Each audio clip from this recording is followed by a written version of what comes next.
Now I'm inside a special butcher shop. If you're a Muslim here in Chengdu, China, you have to get meat from a place like this. But there's a catch. There's absolutely no pork.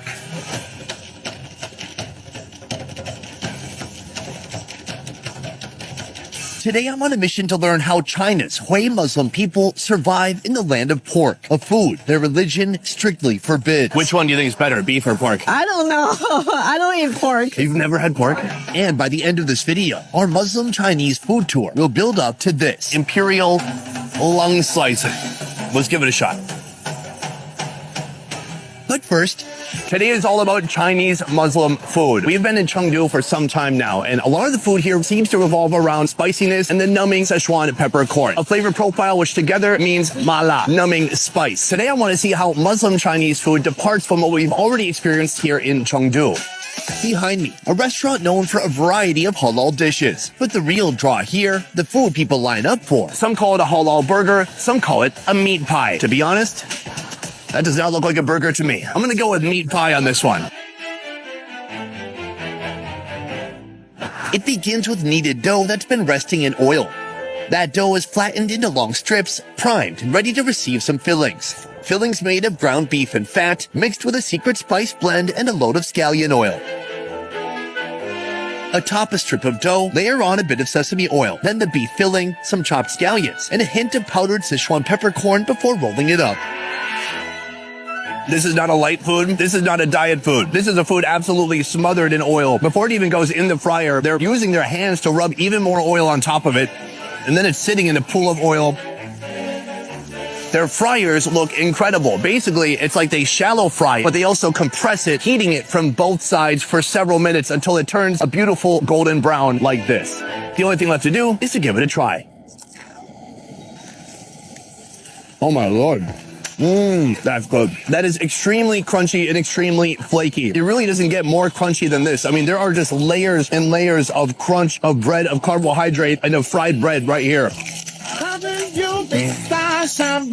The crunch of that bread is immensely satisfying every single time. And then there's the flavor of the meat inside. Beef, not pork. So this is going to be a bit of a theme for today.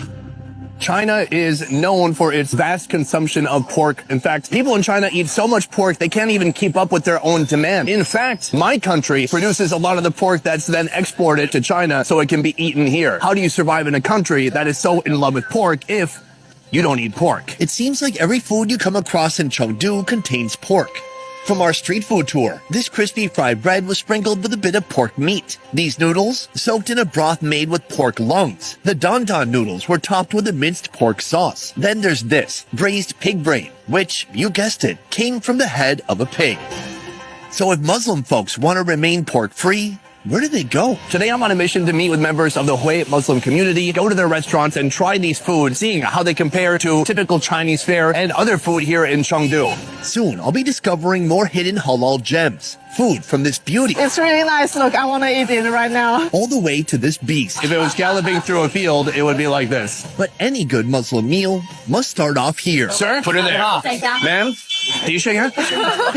Mr. Mi is the owner and butcher of not just any butcher shop, but one that's halal certified. That means there's absolutely no pork. Instead, he trades in beef, prepared according to halal standards. Local Hui Muslim, Xiao, is here to tell me exactly what that means. The butcher has to be done by a special person. There is an exact direction we have to face to kill the cow. They must use a knife and they will dry the blood. That's very similar to what Muslim folks do around the world. Yeah. Mr. Mi used to be an imam, someone who provides religious guidance and leads prayer at the mosque. People like him belong to the third largest minority group in China. You are a Hui Muslim as well. Are you still eating strictly halal? Yeah. When I have free time, I will go to some places like this to purchase my own stuff and cook by myself. I always think, it's a different story if you're in a country like Malaysia or Indonesia. There's many halal options. Yeah. But here, it might not always be convenient to get the food that you require. Has it ever been a challenge for you to find halal food sometimes, depending on where you are in the city? Muslim traders and diplomats first arrived in China from the Middle East and Central Asia in the 7th century.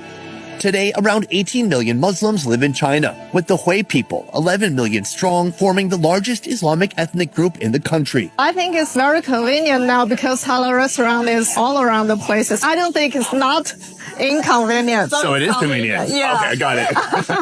Though they adhere to Islamic rules, the Hui people share many cultural traits with the Han majority. But when it comes to food, that's where things get interesting. When I started my food tour here in Chengdu, it started with pork lungs boiling in a broth. Although we did not eat them, it was flavoring the broth. And I love the idea that I might finish the series with another set of lungs. By the end of today, I'm going to be trying a food called Imperial Lung Slices. What else is in this dish? Yes, that's a big old head of a cow. And this is a halal head. If you want, you could eat every part of this. I can eat it. Soon I'll finally get a taste of those imperial lung slices, an ancient and bizarre sounding dish. But first I'm trying one of the most popular noodle dishes among Hui people, and you'll find it here. This whole place where we are, this neighborhood, there are a few different shops selling a similar type of food, and it's all halal food, right? Because there's a mosque here. Yeah, you would never guess. I guess if you weren't from here, you would look at this and you wouldn't necessarily think it's a mosque, but that's a mosque. If there's a mosque, there must be some halal restaurants around here, and there's also social medias will recommend halal foods for people. That's the main way I find halal restaurants. Let's talk about what we've got, starting with this right here. This is Beef noodle with bamboo shoots. Here the recipe starts by adding green onions, chicken powder, Sichuan peppercorn, MSG, soy sauce, and chili oil into a bowl. Then soaking these flavors in a rich, flavorful stewed beef broth. Usually in Sichuan, people will use pork for this dish, but for Hui people, we will substitute it with beef. Next, a portion of freshly boiled wheat noodles is added, topped with bok choy, stewed tender beef, bamboo shoots from the broth, and a sprinkle of fresh cilantro. Should we taste the bamboo? This is Sichuan special. It has a great flavor because it's a little bit sour and it's fibrous. The broth is looking pretty red and oily. What's going on with this broth? They like to add Sichuan pepper in it. I've had some of that during this trip. I want to try some of the meat. The beef is beautifully braised. It just has a wonderful soft texture to it. Now, can I say something? It's not a lot of beef here. It's about 3 pieces this size. What's going on there? Because it's not too expensive for a bowl, so they cannot add so much beef in it. Shrinkflation is killing everybody out here. Oh, wow. I think that could give Don Don Noodles a run for its money. It's very flavorful. Noodles is the most popular food for Hui people. They like to eat noodles a lot. Chinese Islamic cuisine originated in inner China, drawing heavy influence from Beijing-style cooking. How is Hui food different from other food in China? The ingredients have to be halal. Another thing is they have to adjust their own cuisine with local features. So folks are taking similar recipes or the same recipes, but just substituting a different meat. Yeah. This is an example right here.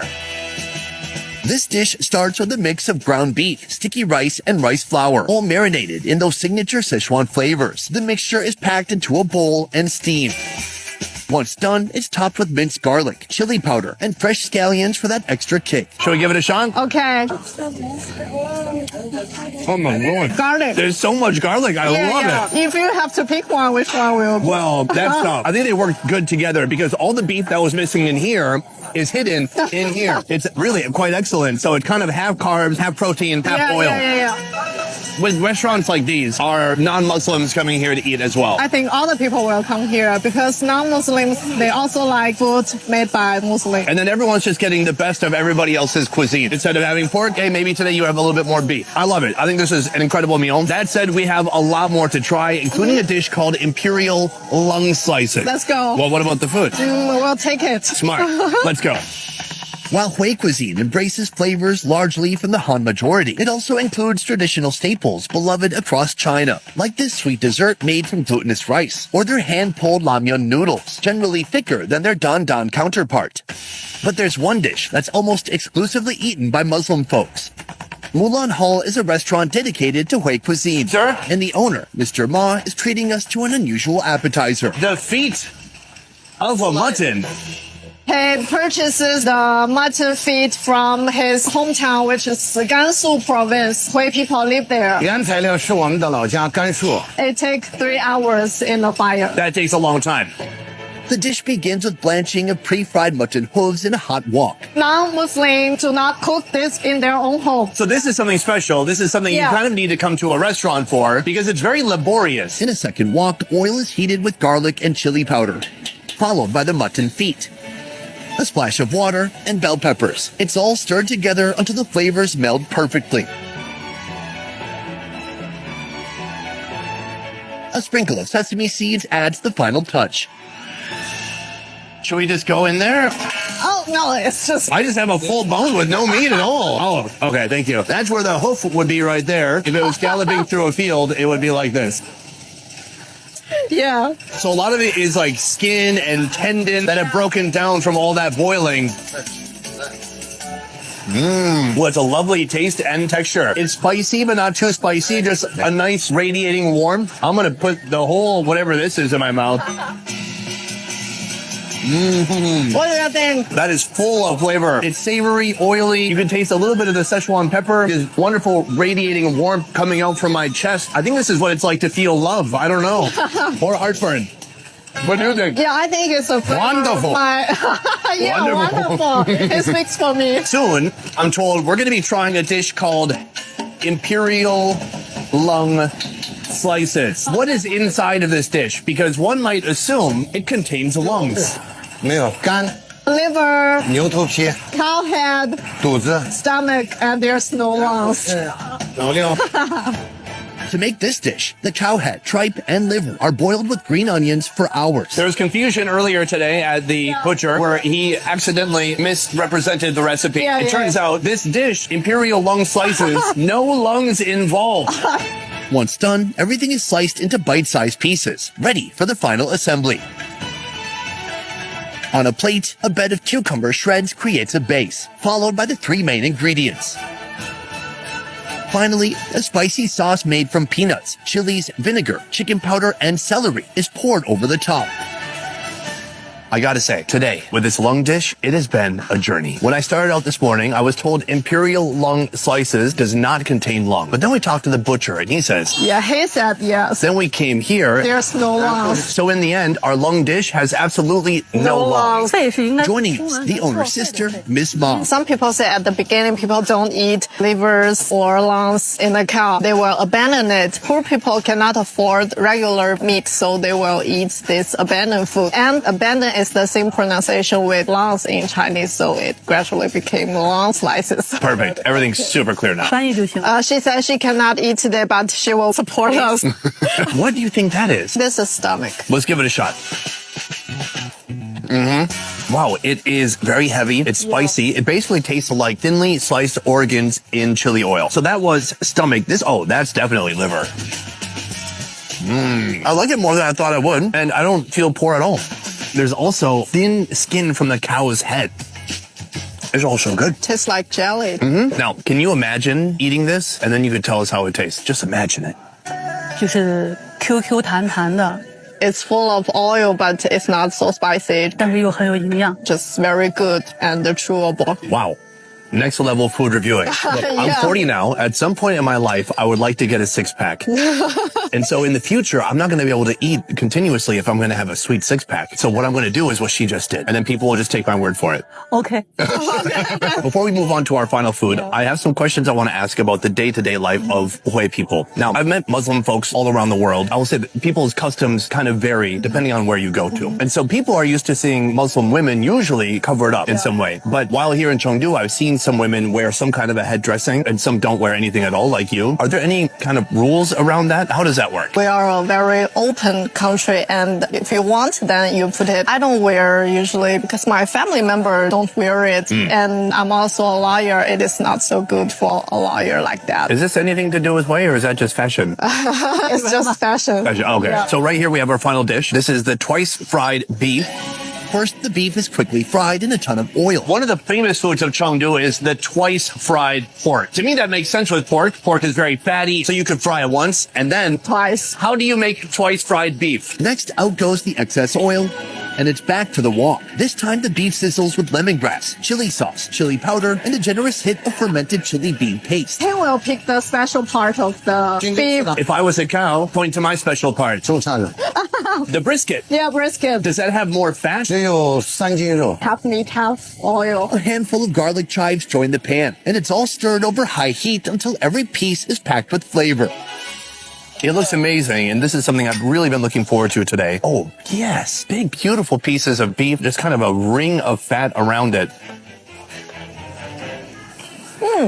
This is my favorite for today. What do you like about it? It's sauté food. It's salty, it's savory, beefy. It's interesting because it's also in an oil like every food I've had in Chengdu, but it's a very delicious oil.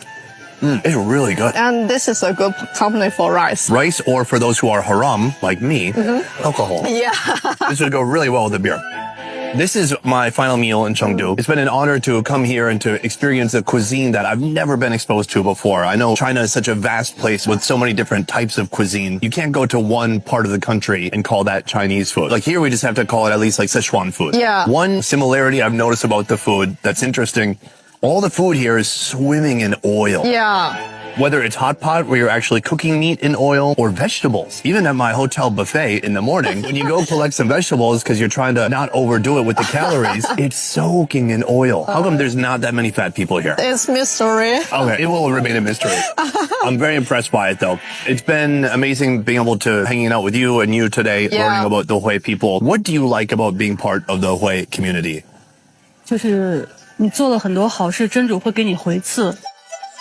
As a Muslim, people tend to do good things to other people and they think they will get real lucky and they get fortune because of the kind things they do. What about for you? Me as well, I think. And I'm really proud to be a Hui ethnic. And so when we reached out to you, what was it that made you agree to join us today in learning more about the Hui food? Because it is not easy to find a Hui people who can also speak English in Chengdu. So I think you need me. Okay, so mostly pity.